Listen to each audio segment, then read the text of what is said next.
Hell yeah. Well, Nyleen and Shannen sitting there talking about you while you pull up a chair. If you come across someone practicing without a license or a credential that doesn't check out the way it should, you literally have an obligation to say something. In California, that starts with the Department of Consumer Affairs Health Quality Investigations Unit, which is who actually investigated this case alongside local law enforcement. Every state has an equivalent licensing board investigations unit, and most have online complaint portals.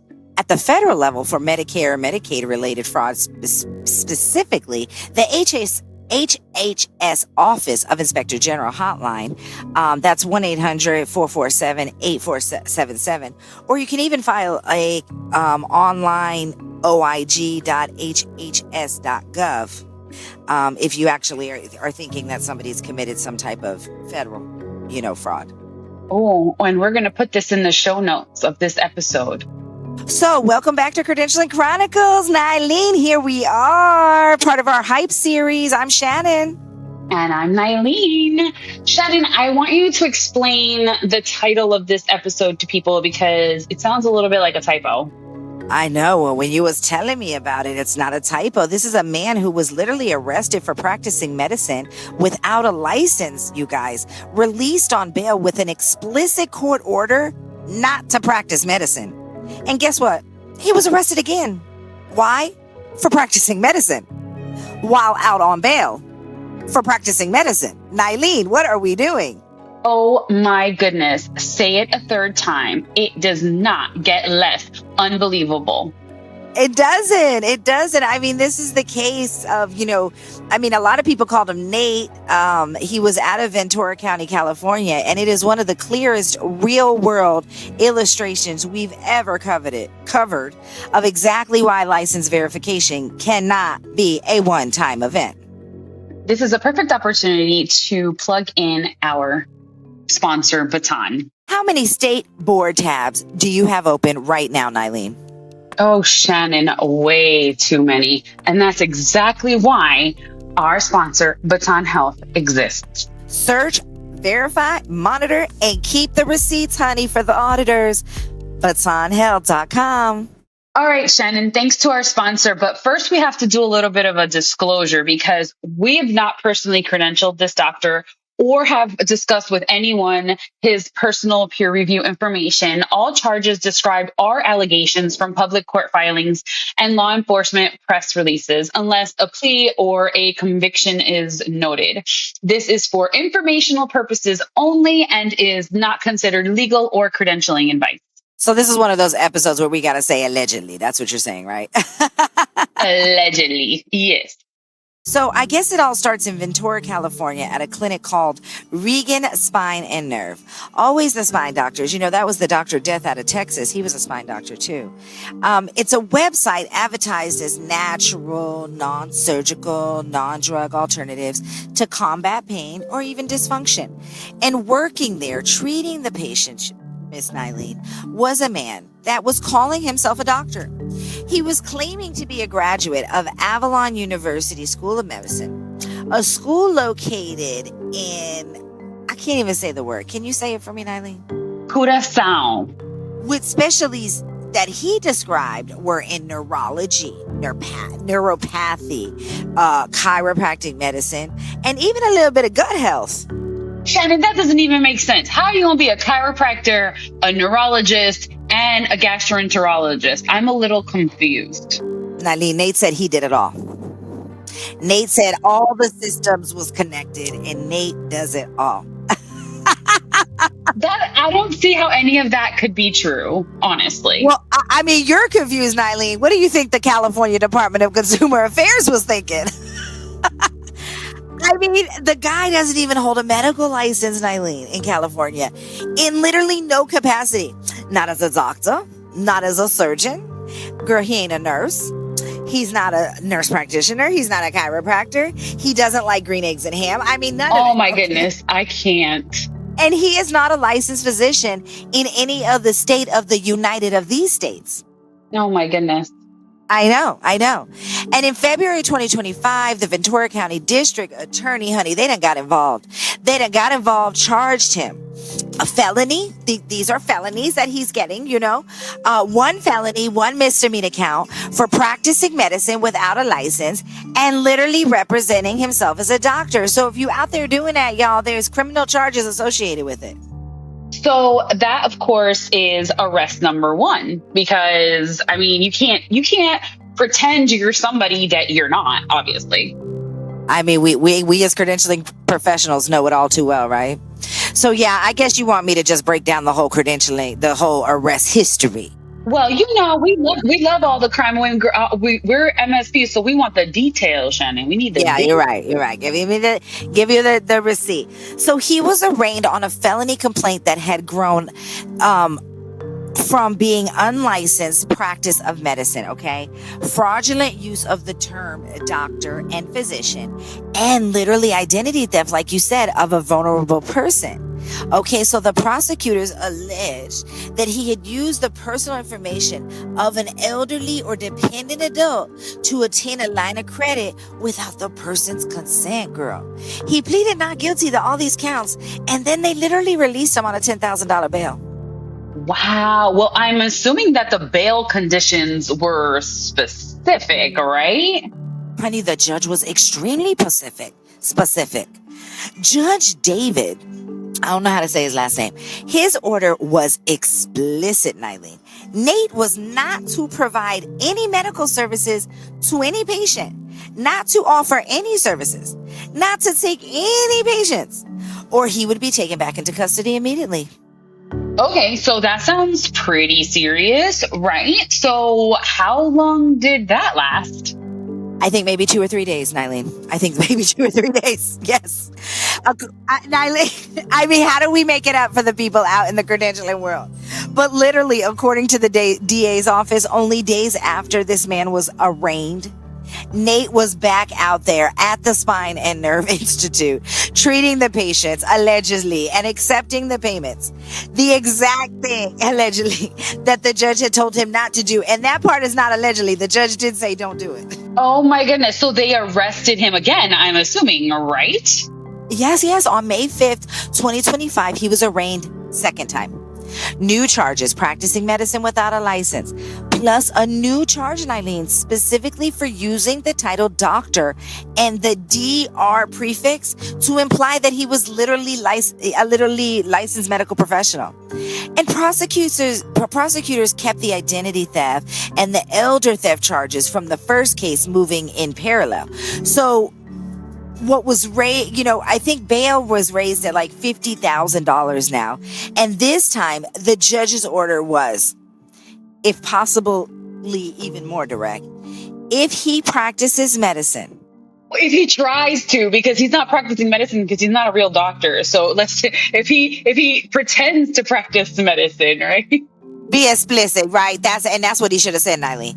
If he solicits for the business of anything in medicine, if he attempts to treat the patients or receives compensation for any medical work, he is remanded into custody. There's no ambiguity left in that, Nyleen.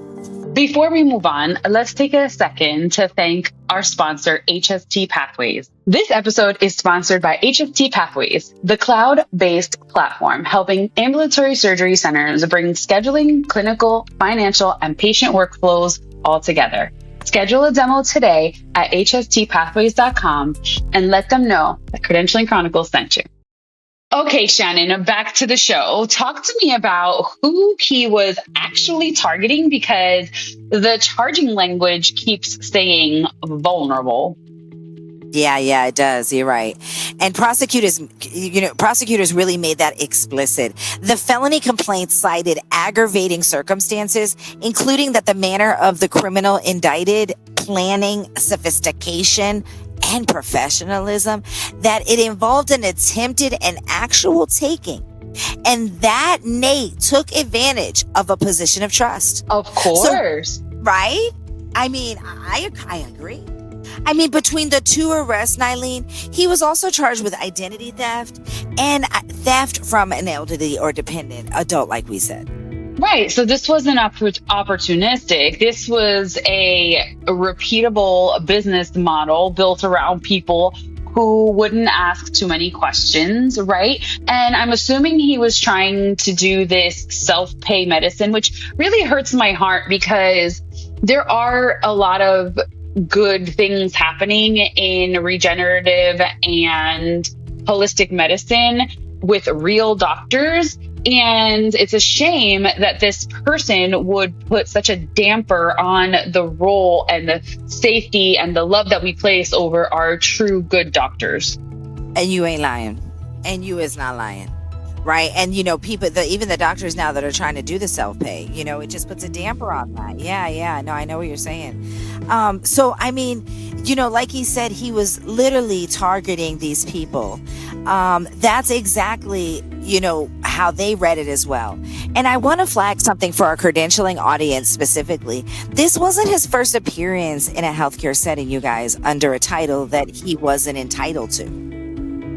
This is someone who built an entire clinic brand, Regan Spine and Nerve, complete with a website, Nyleen. He literally described specialty lists and a claimed medical school credential, all of which would have been trivially disapproved with a single primary source verification call. Wow. Yeah. Because if you would have just made one phone call to the university registrar, or honestly, just went on a board, if he's not board certified, or just went to the Board of California, which, by the way, is one of the easier sites to navigate. So I'm like, you go to the California Medical Board and you try to look up a license. That's the simplest thing that it's a good state, you could do. And that's what we tell our patients to do all the time is when you see a doctor, when you're going to get ready to see a doctor, the first thing you can do is at the minimum, check his license and see if there's any actions on the license, right?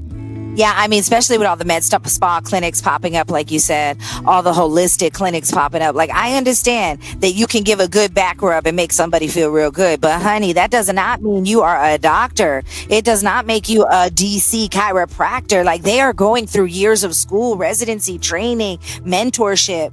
It's a process, baby. Okay. You don't just walk into a welding shop and say, I know how to weld, right? So, I guess that's it. That is the part that should really sit with anyone in provider enrollment. To be honest, this clinic wasn't operating in a shadow economy. It had a public facing website. It was findable and it was marketing itself using specific clinical claims. The gap wasn't secrecy. The gap was that nobody with verification authority ever looked it up. Right. So let's just say that as of this recording, both of the doctors' cases are moving through the Ventura County Superior Court, and the DA's office has publicly asked anyone who received treatment or care from this doctor to contact their investigator directly and has reminded the public they can check any healthcare provider's license status through the California Department of Consumer Affairs website. So if you're a person, if you're new to credentialing, if you're a physician, go to your licensure medical board. A lot of times it is called the Consumer Affairs. A lot of times it's called healthcare licensing. Like, there's all different kinds of terminologies that they use. But if you just Google, I want to check my doctor's license in this state, it will show you the website. Yeah, verify. And you could do it. So let's say they don't put you with the doctor, they put you with the nurse practitioner. Verify a nurse practitioner in Texas. It's going to bring you to the website. Verify a chiropractor in Alaska. It's going to bring you to that website. And at the minimum, people that are seeing you all should have a license. Nyleen, it's the first lesson, most uncomfortable one. This man was arrested, released, an explicit no practice order, and violated it within days. There are people out there that are doing this, and this is their game. And so y'all have to protect yourselves, for yourself, for your family, and he was practicing at the same clinic under the same name. He, in his head, he was okay to do it. And the court order was not, orders are not enforceable mechanisms in real time, right? So nobody is standing in the waiting room saying, oop, if you see a patient, we gonna get you. So again, that's why you have to protect yourself, like Nyleen is saying, by verifying yourself. The burden of verification is on you sometimes as the patient.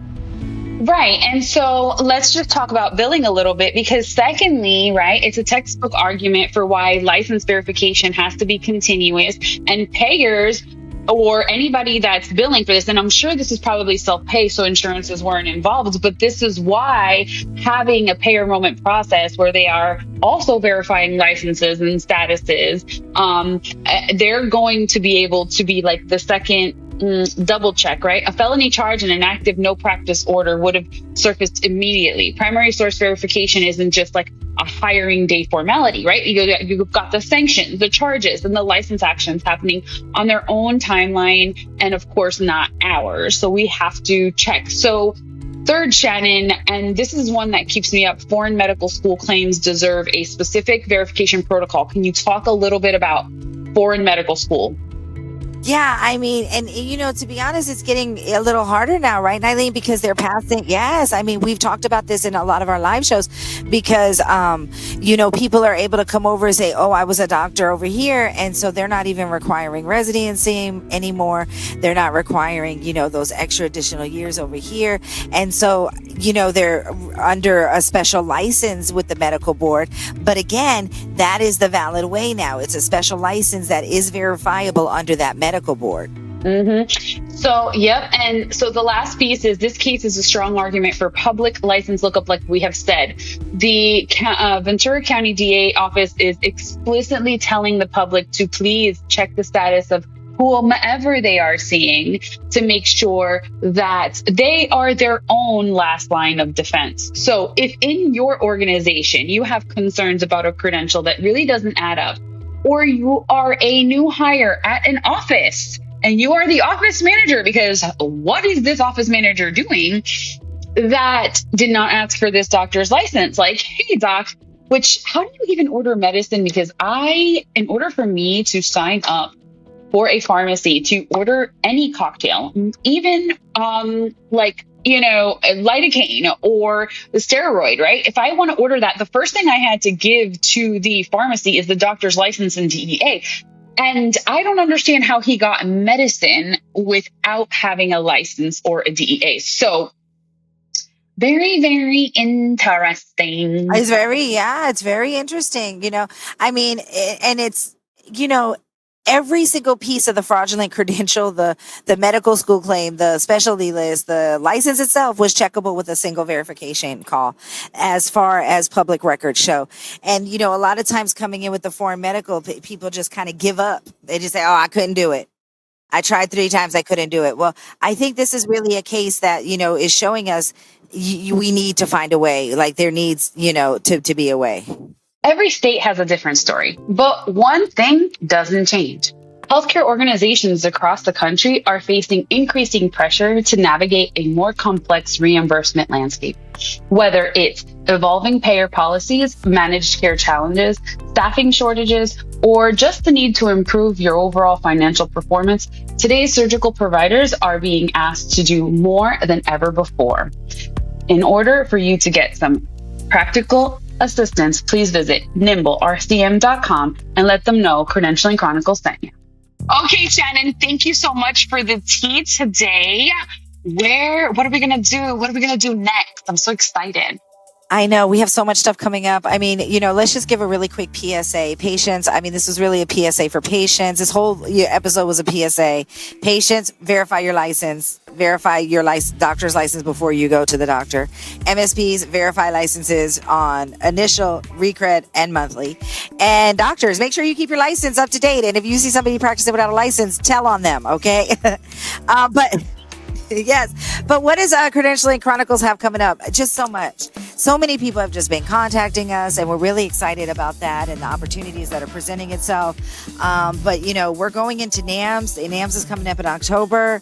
And, honey, we are bringing the tea. We are bringing all of our tea-ness of this year to the finale of NAMS, right? Right, Nyleen? Yes. And so we are so excited to see all of you there. And in the meantime, please listen, subscribe, follow, look at our crazy reels. And we're trying to do the best that we can to keep this relevant, informed, a little gossipy, and hopefully all of you learn something. If you have any suggestions, please email us at credentialing@credentialingchronicles.com. It takes a team.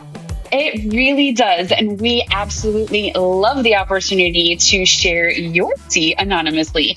So Follow on YouTube, subscribe on Apple, Spotify. We would love to keep it going. So we're going to spill the tea one credential at a time. So Shannen, we're going to stay credentialed, not Not cancel, baby. Till next time.